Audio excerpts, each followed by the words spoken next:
Good evening, ladies and gentlemen. I am Michael Matt. This is The Remnant Underground, a very strange and truncated show because I'm actually in Africa right now.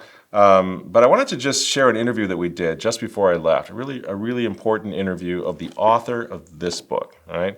Some of you may remember a few weeks ago we had a clip of Candace Owens, one of the things, who by the way will be at the Catholic Identity Conference.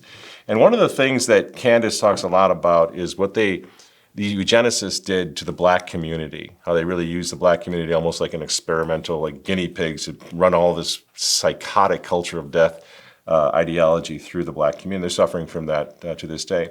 After we did that clip, the author of this book actually contacted me. Now, before we get any further, this is called Exterminating Poverty, the true story of the eugenic plan to get rid of the poor and the Scottish doctor who fought against it. Well, the Scottish doctor is a Catholic doctor. Now, I didn't know anything about this man, which is why I'm so pleased that his grandson, after he watched one of our undergrounds, he's from the UK, contacted me and he said, would you be interested in talking about the subject matter of this book, Word Has Simply Got to Get Out. Let me just read you the top of the paragraph on the back of the book. Britain, 1921.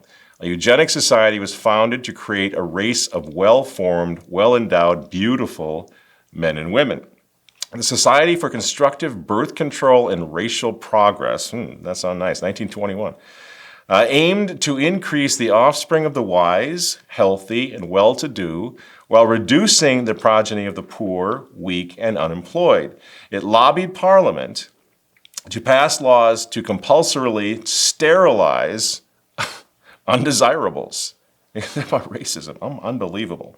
Sterilize undesirables and set up a clinic to achieve the reduction, the quote, reduction of the birth rate at the wrong part and increase of the birth rate at the right end of the social scale. Now, this is exactly what Candace Owens is talking about. It was happening over in the UK as well.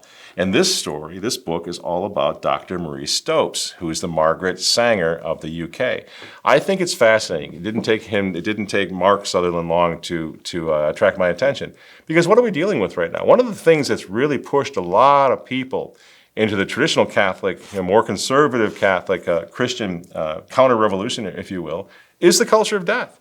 Look what these monsters are doing. Look what they're doing over in Africa. We're in Africa right now. Look what they're trying to do, the Bill and Melinda Gates Foundation, what they're trying to do to the Africans, to crush their culture, crush their large families. It's the most racist thing in the world. We, the white elites, are going to instruct you and educate you morons on how not to have large families, how not to have the culture that you love and have cherished for 1,000 years, right? It's so perverse. It's so sick. Well, if we're going to fight back effectively, and we need to fight back effectively, these are the same people, the Stopes Foundation, the Bill and Melinda Gates Foundation, these are the same people that were bankrolling the Great Reset, that bankrolled COVID, right, to take the whole world down. How did we get here? What are we actually looking at? Are we looking at willful evil? Are we looking at ignorance? What is it that what is driving this culture of death that we see throughout the whole world? Certainly in our country, you got Joe Biden up there bragging how he's going to restore Roe v. Wade if you send me back to the Senate. He says in his delirious, senile state. But you get the point. This Catholic president popped up there in front of the world promising to kill babies. What is going on with this? And how is this not actually just distilled, satanic, anti-God, anti-life phenomenon? So this book, I can't recommend it highly enough. Had a chance to sit down and speak to the author. Promised him that we're gonna do it again because I want to learn more about the history of this whole thing so that we can know how to fight these guys. But I really want you to, I hope you'll enjoy this next pretty short little interview that we did, a little chat that we did. And again, his name is Mark Sutherland, the grandson of the man who went face-to-face, head-to-head against Dr. Marie Stopes, the Margaret Sanger of UK. I think you're going to enjoy this. I'll really be curious to see what you think, and I hope you'll order this book. We have some information at the end about how you can get a hold of it. So here now, with no further ado, a brief conversation with a man who's right at the heart now, and not only at the heart of the culture of death, but also trying to raise awareness about the Catholic heroes who tried to stop in the past and who are out there right now trying to stop it again. This is our interview. Thank you very much. I'm so excited about our next guest tonight, Mark H. Sutherland, the H standing for Halliday, because your grandfather, Mark, is Dr. Halliday Sutherland, the courageous Scottish doctor who fought against Dr. Marie Stopes in the I think that the case probably should have had a lot more attention, but maybe part of the reason we know that name is because of what your grandfather did to try to stop what was happening with the eugenics movement a long time ago. And the reason I wanted to talk to you, thank you so much for being on our show, the reason I wanted to talk to you is because there seems to be such a fascination. You're coming from Australia, all the way from Australia tonight to be with us, and we just came through the COVID whatever you want to call it. I have no idea what your position is on on COVID. Debacle. The debacle. Fine, Debacle. good. That'll make it easier for us to chat. Yeah. Yes. And we saw a lot of really almost a contempt for life, and we still see almost a contempt for life in pushing vaccines and whatnot that are problematic, to say the least, and there doesn't seem to be any concern. So your grandfather, I think, would have been way ahead of his time, in that he saw what was coming, which is basically a hostility to life on the part of the sort of progressive movement. I wonder if we could start off tonight with you just saying a few words about the case, about the book, obviously. The book is all about the case, your grandfather's case, where he was sued by this eugenicist. Tell us, just bring our readers or our viewers quickly up to speed on what your grandfather did and what the case centers around. Okay, thank you, Michael. And the case took place in 1923 in the High Court in London. It took place when Marie Stopes, who, for those who are not familiar with her name, she's sort of Britain's Margaret Sanger. And she sued my grandfather for libel because in a book called Birth Control, he accused her of experimenting on poor people. The case was won by him. Initially in the High Court, it took place over 5.5 days. He won that, she appealed, she won that, and then it went to the House of Lords in 1924, November 1924, and he won conclusively there. Since then, there's been a big historical battle, and it's been completely dominated by the disciples and biographers of Stopes. I got involved in the story because I wanted to know the truth. I wanted to know why my grandfather was so vehemently against so vehemently what had been portrayed to me as a family planning clinic for poor women in a poor part of London, where women were having 10, 12, 14 children. I thought, why would you get so mad about that? Surely family planning was sensible. And I should mention at that stage that although baptized a Catholic at birth, when I started the book in 2013, 2014, I was done the sacrament of lapsed, which I've rectified now. So from a very secular point of view, I wondered why he was so vehemently against it.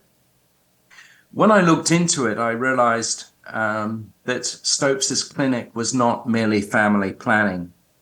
While she was dispensing her pro-race and racial brands of cervical caps to the poor women who attended her clinic free of charge or at cost, what she was also doing was lobbying very strongly for British members of Parliament and for the Prime Minister, Lloyd George at the time, for the compulsory sterilisation of poor and working class people. And her definition of the unfit, she called herself a scientist, but her definition of the unfit was so vituperative and just nasty, at one stage she called the children of poor people, she called them the spawn of drunkards. And so basically anybody who wasn't well-to-do like Stopes, in the upper middle class, was basically for the chop, and she was campaigning for their sterilization. It's at that stage where I wanted to even up the battle, because my grandfather in Stopes' biography is painted as a very, very bad person, toe-cutting zealot. And also, subsequently to that, also to remind Catholics of their history.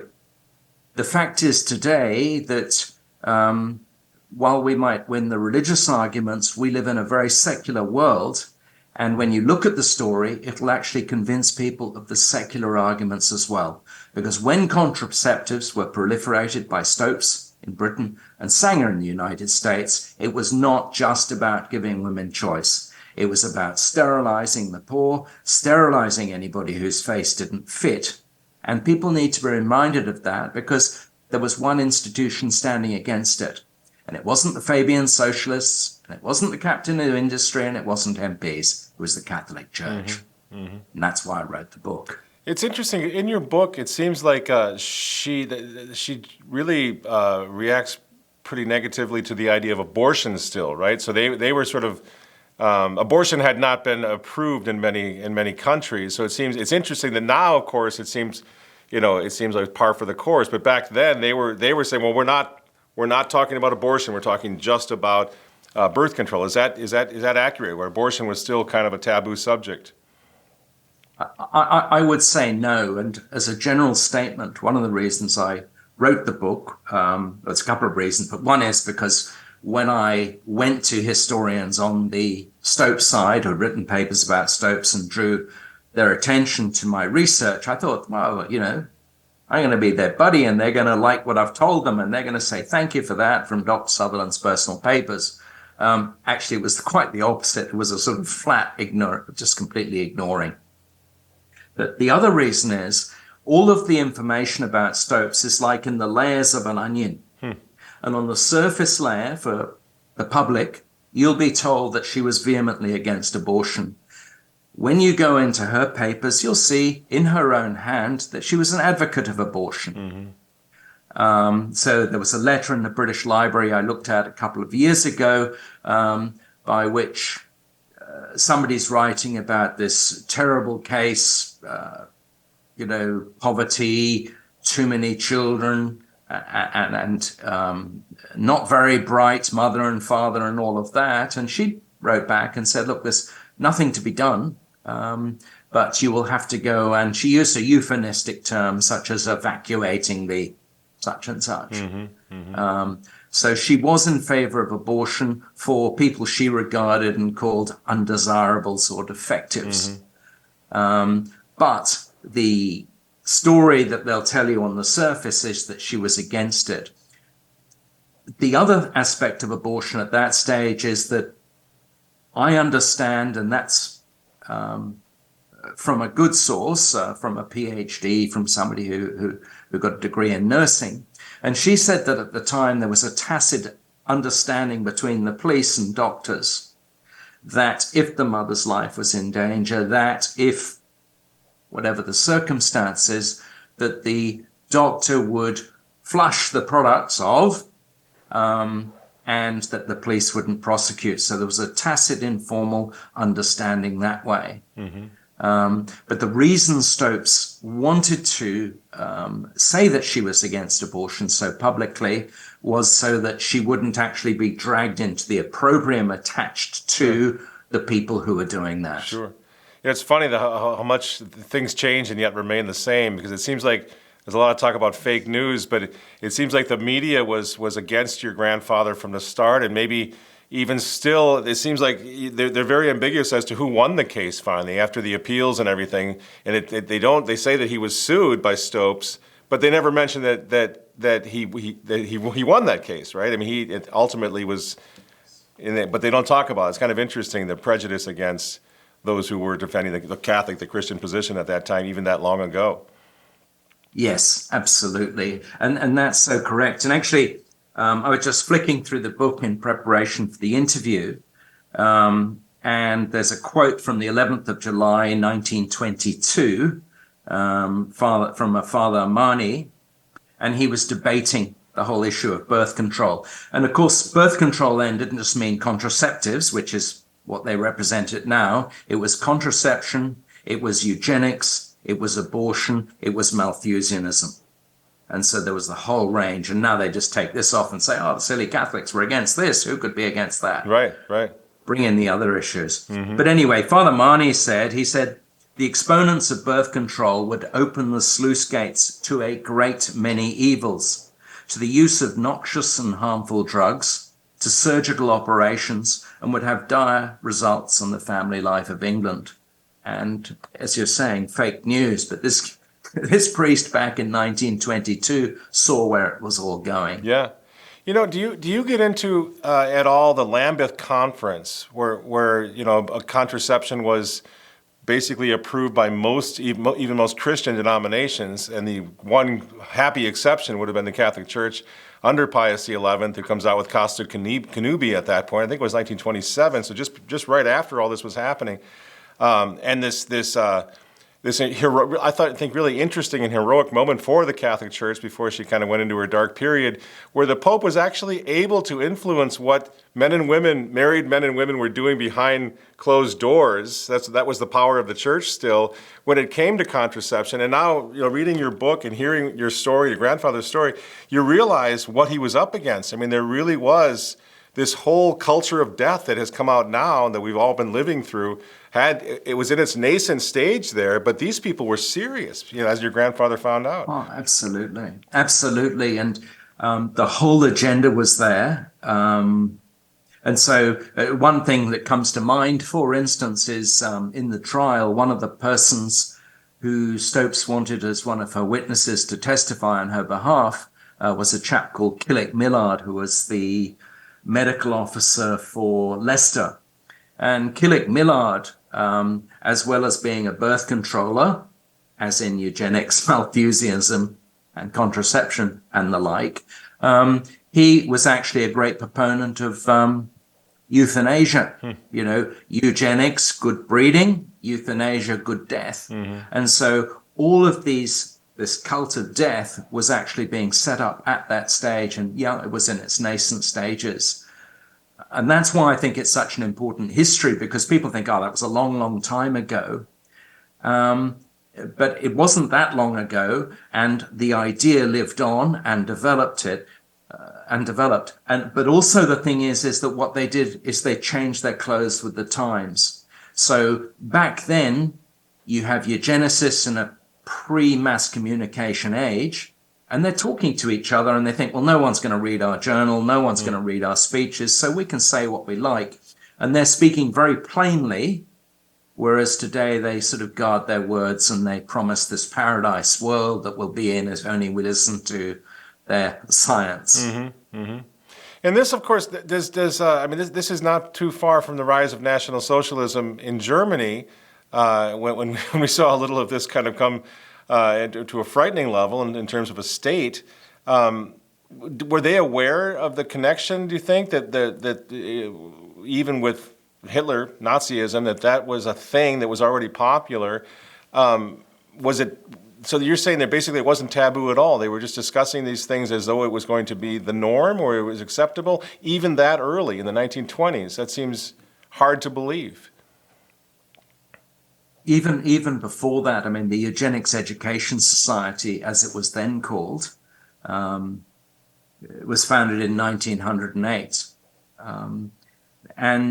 If you look at the old copies of the Eugenics Journal, the society's Eugenics Society's journals, there were lots of people from, sort of Germany, Italy, the United States, all working on this issue, and Japan also.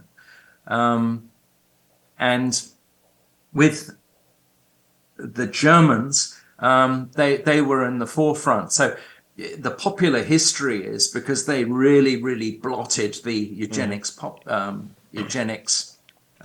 copybook, as it were. They are the ones who are associated with it. But in fact, it came from Britain. It came from Sir Francis Galton, Charles Darwin's cousin in the late 1800s. And as I said, the Eugenics Education Society, founded in 1908, it was a very international movement. It's just that when the proverbial hit the fan post-war, the British eugenists and the American eugenists sort of sidled away, let's move off camera while nobody's watching. Sure. So do you see a connection then to these early stages of this diabolical movement? Do you think it's fair or unfair to connect it to sort of the Bill and Melinda Gates Foundation push to reduce the world's population. Is there a connection, or is that just a coincidence? Absolutely. Yeah. No, that's absolutely. So, for instance, one of the developments which I outline in the book is that in 1960, the Eugenics Society, it changed its name, but the Eugenics Society is then known, they got a crisis because their numbers have fallen pretty much by half post-war. And so their secretary, Carlos P. Blacker, he recommends to their board or their council or whatever, he says, look, let's adopt a policy which has been successfully taken up in the United States by the eugenicists of crypto-eugenics. And he calls it that. It's literally secret eugenics. Mm-hmm. And subsequently, the board accept that. And at the same time, they said, let's adopt that policy of crypto-eugenics. And also, let's now give a huge donation to International Planned Parenthood Federation and to another family planning movement in Britain. And then subsequently, Stopes's second clinic was bequeathed in her will to the Eugenics Society on her death in 1958. And then subsequently in 1972-ish, it's then reinvigorated as Marie Stopes International, that then goes now into 39 countries. Their 2018 target was for 5 million abortions worldwide, and they're apologizing in their report because, sorry fellas, we only made 4.7 million abortions. So there's a direct link between that continuity. If you go to the books or the financial statements of MSI Reproductive Choices, because coincidentally around the time the book was published, they decided because of Black Lives Matter they needed to change their name. Big coincidence. Well, I don't know. They won't admit it to me, but I'm hoping. But anyway, the thing is, big coincidence they changed their name. But if you look at their list of donors, huge donations come from the Bill and Melinda Gates Association, and also from organizations which the Bill and Melinda Gates Foundation, with whom they're associated. Mm-hmm. And also, I think it's the Hewlett Foundation. And you just see these names recurring over and over and over again. What's going on? I mean, sometimes it's so because people from our perspective as Catholics, Christians, we see the good versus evil connection here very clearly. Other people, obviously most people today, don't see that. So this is to us, it seems so obvious. They want to kill babies. They want to reduce family size and all the wonderful things that happen as a result of large families. And we know this, but people are programmed to go against it. And so, let's say that I am someone who just doesn't know anything about the moral questions. What is a Stopes or a Sanger? What are they saying that appeals to me? I mean, they must have like a humanitarian thing that seems a persuasion that makes it appealing to so many millions of people. And they must be doing the right thing. They're not just baby killers. They're doing something to serve humanity. What do you think is the strong suit that they have to make this seem legitimate when to us it seems so utterly and absolutely illegitimate? It's because they obfuscate their intention. And that's partly because I think the people doing the work are well-intentioned. They genuinely help. They think they're helping people in poor countries and stuff like that. I just believe the people at the top, at the Gates Foundation level, and the Susan Buffett, Warren Buffett's late wife, that foundation, huge donations. I think at the sort of board level of those organizations, they see what they're doing, and then they'll use the Stopes name and possibly the Sanger name, although that got binned at around the same time that Stopes' name got binned. They use that, I think, one, to inspire the people on the ground doing the work and say you're helping this great pioneer, but to the people at the board level, nod and a wink, we know why we called it this name. Mm-hmm. And I think there's that duplicity. The other thing I'd say is that I think in Chesterton in Eugenics and Other Evils, his 1912 book, and I won't put it as eloquently as Chesterton, so I won't try, but effectively he said that eugenicists were the masters of obfuscation, because what they do is they come out with all these fine sounding sciencey words. And then a Chesterton would say, okay, so you're going to kill your grandmother. And they go, no, no, no, no. And so when you say kill babies, they say, no, no, we're not. What we're, we want to make sure. Effectively, they say children by choice, not by chance, that it should be planned, that it would liberate women. But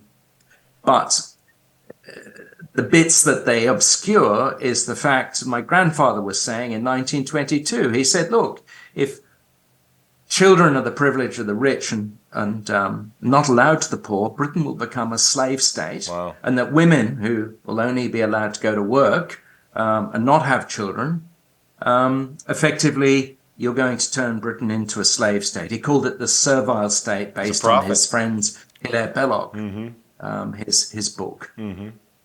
Very prophetic. But they always obscure that. But if you paint this picture, as they do in the abortion debate, they don't say, somebody decided, I can't be bothered to have this baby. I might go and get it terminated. Mm-hmm. You always get the worst, somebody was struck by a meteor, the most extreme examples, which in a secular world lead you to that direction. Mm-hmm.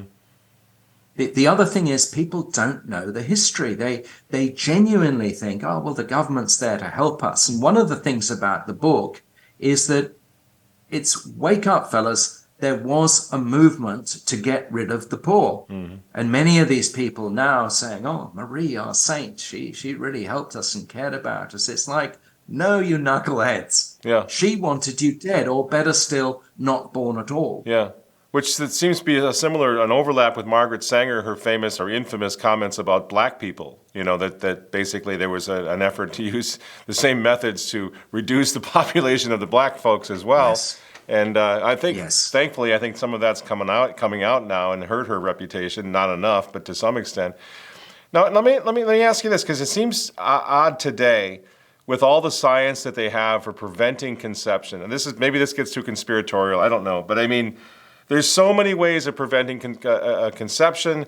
They have all the kids in the schools 24/7 being educated in all of this stuff. They have more knowledge about sex than any generation in the history of humanity.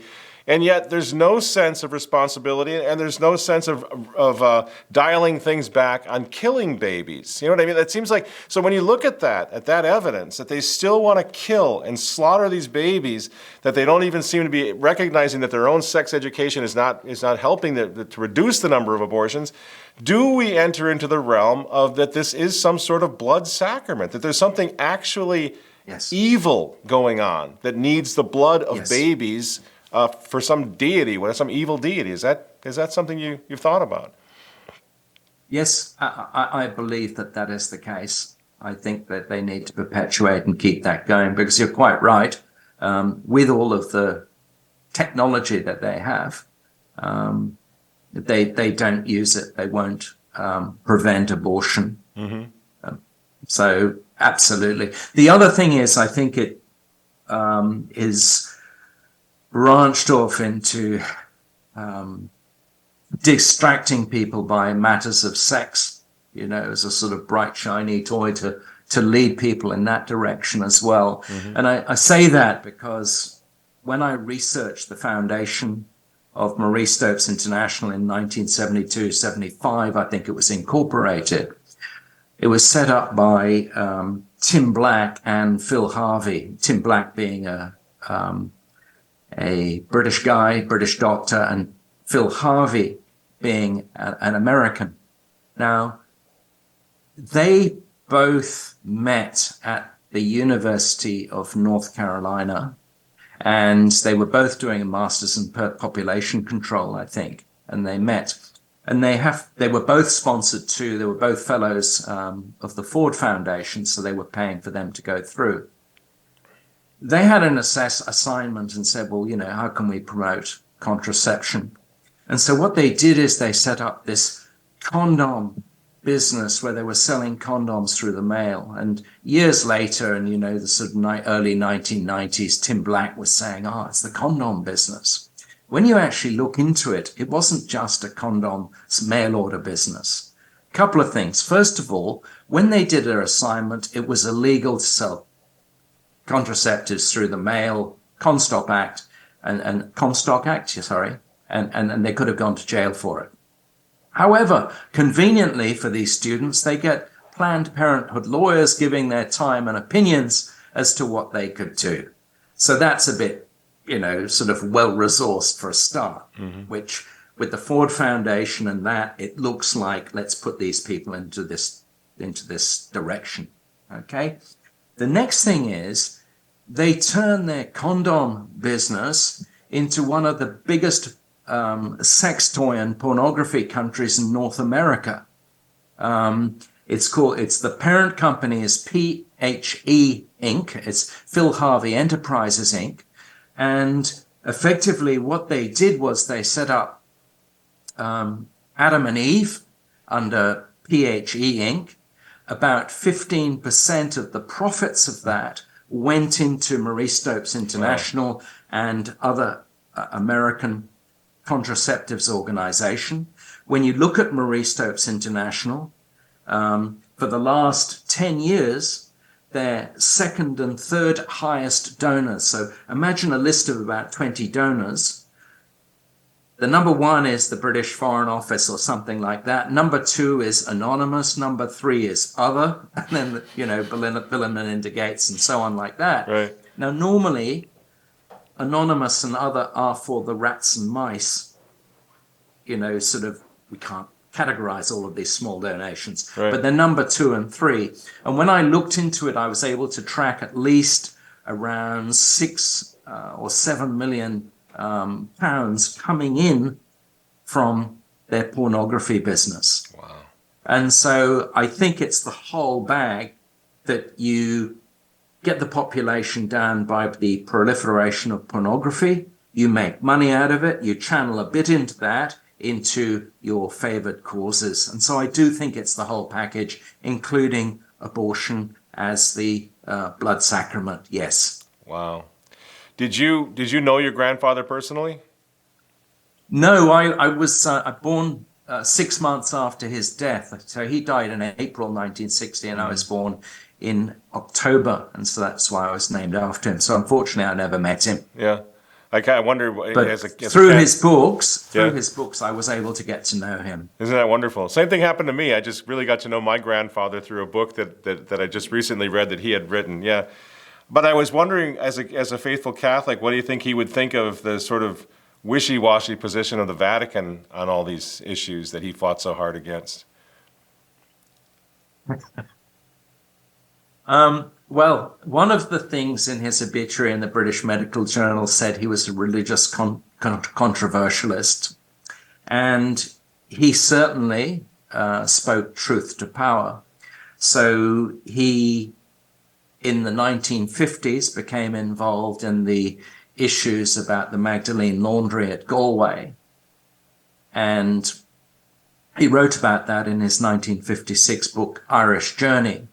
And the thing is there, he went to see Bishop Brown, the Bishop of Galway, and said, look, I want to go to see the Galway laundry. He said, why do you want to go? Are you going to write about it? He said, well, if I see something interesting. Anyway, subsequently, what he wrote was censored, and I think that made him very, very angry. And so when the American edition of the book was published in 1960, he effectively said, look, the Irish secular clergy have too much power and they are too fond of money.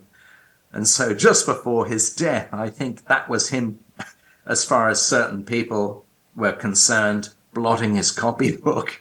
And so he was not frightened of speaking truth to power. So I think that he'd probably be like yourself, or associated with yourself, bringing the message to people saying, look, what the hell are these fellows doing? Right. I think he would be. I think I would have liked your grandfather. I noticed in your book you mentioned that he prayed to St. Thomas More. Is that correct? That yes, was his... that's correct. Yeah. That's interesting. And he named my uncle, Uncle Richard Moore. Sutherland was a diocesan priest in the Archdiocese of Westminster. So he was named after St. Thomas More. Wow. For speaking truth to power. Yeah. So tell me before I let you go, how's the book doing? Do you think the message is getting out, or the revisionist history against your grandfather is being corrected, do you think, to a degree? I have a long way to go. I'm not the best marketer of the book in the world.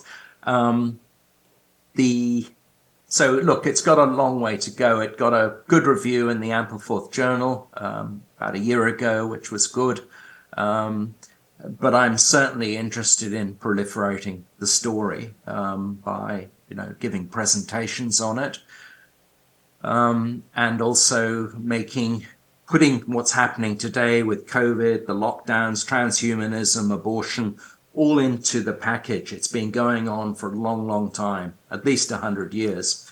It would also make an excellent story, a feature film, because it's got not just the trial, that would be part of it, but also his stories about his involvement in World War I, his path to Rome, how he actually became a Catholic very late in the piece in 1919, and just the things he did, such as setting up, sorry, I'm perhaps going on too long, but effectively he came into this story because he was an atheist or an agnostic. So he calls himself an agnostic by belief and an atheist in practice. And he was a tuberculosis specialist, and he was doing lots of work, such as setting up at Regent's Park Bandstand School for tuberculous children, making Britain's first movie, public health information film about tuberculosis. And then he saw the eugenicists shutting it down, saying, look, these people, quite literally they were saying, tuberculosis is doing a really, really good job of killing off the feeble. And that's more or less a quote from the head of the British Medical Association. Mm-hmm. And so that actually drew him to Catholicism because it was the only institution standing up against eugenics and Malthusianism. Mm-hmm. And it would make a great screenplay, certainly a documentary, to tell that story, not just as a historical information piece, but get people really thinking and saying, this is not the first time that people have tried to actually reduce the population, and that's putting it kindly. Mm-hmm, mm-hmm. What they just got better at, it would just make a great movie, I believe.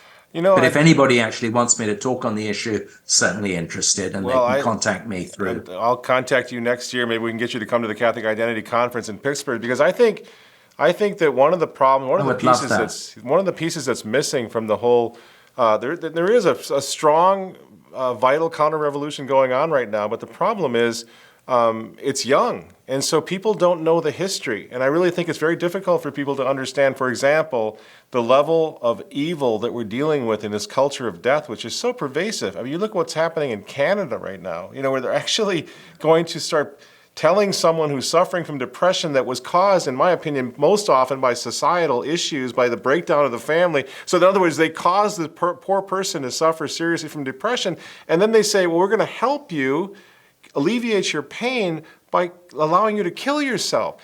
I mean, whoever saw it coming to that degree in civilized, quote-unquote, societies? Well, I think we know one guy who did. I think some people like your grandfather were looking at this and saying, this can only end in an extremely destructive society in which everyone's going to suffer. So I really was interested when I saw your book, and thank you for reaching out to us, because it fits into one of our things that we try to do here on this show. We've got to go back and understand how far back this goes, understand the history of what we're actually dealing with, or I think we're going to lose against evil that's been at it for this long.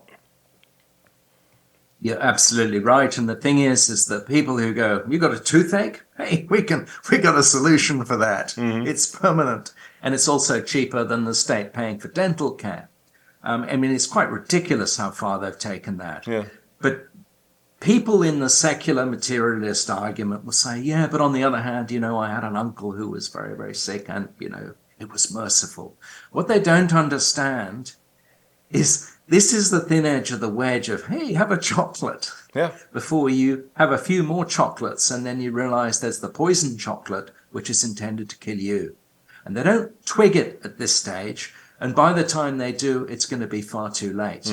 They do not realize that they are literally walking into that trap where there will be pressure for them to stop being such a bloody nuisance by being alive and just take this serum. Yeah. Be it a COVID vaccine, or be it a COVID vaccine, or be it a, whatever the Canadians, however they do it. Right. To say nothing of the total loss of any appreciation for the meritorious the benefits of suffering. I think, and that's a conversation you can't even have nowadays. But that was certainly a part of a conversation that people, your grandfather and my grandfather, that generation, were still able to have. That suffering, the examples of an older person in a family, for example, dealing with suffering heroically and spiritually and with God's grace and with patience, and that made stronger people in society. That was a great influence on the children and the grandchildren, on what life is all about. And those lessons are something that nowadays is looked down almost like a curse. Suffering is always a curse. Well, I don't know. It seems like that we're really missing something here that our grandparents understood, which is a value of suffering as well. Yes, absolutely. Yeah. Well, thank you so much for being on our show. Again, the name of the book is Exterminating Poverty, and you are Mark H. Sutherland. I really will do anything I can possibly do to promote your book, because I think this is such an important story to tell.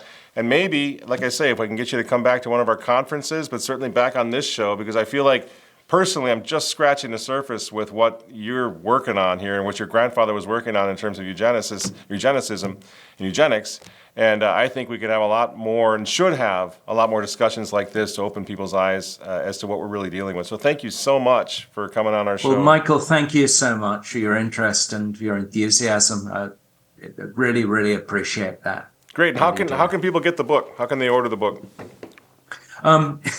This is that's when I say, it's on Amazon. People, Amazon, they're part of it. On the other hand, what it does enable me to do is to sit at my desk and publish in a lot of countries. But if you go to Amazon, Exterminating Poverty, the true story of the eugenic plan to get rid of the poor and the Scottish doctor who fought against it. Alternatively, if you want to learn more about it, if you go to exterminatingpovertybook.com, there are resources on there, such as readings from some of the chapters of the book and an outline of the history. Or if you want to learn more about Dr. Halliday Sutherland, who was a best-selling author in his own time, go to hallidaysutherland.com, where I've curated a website there. And you can contact me through hallidaysutherland.com if you wish as well.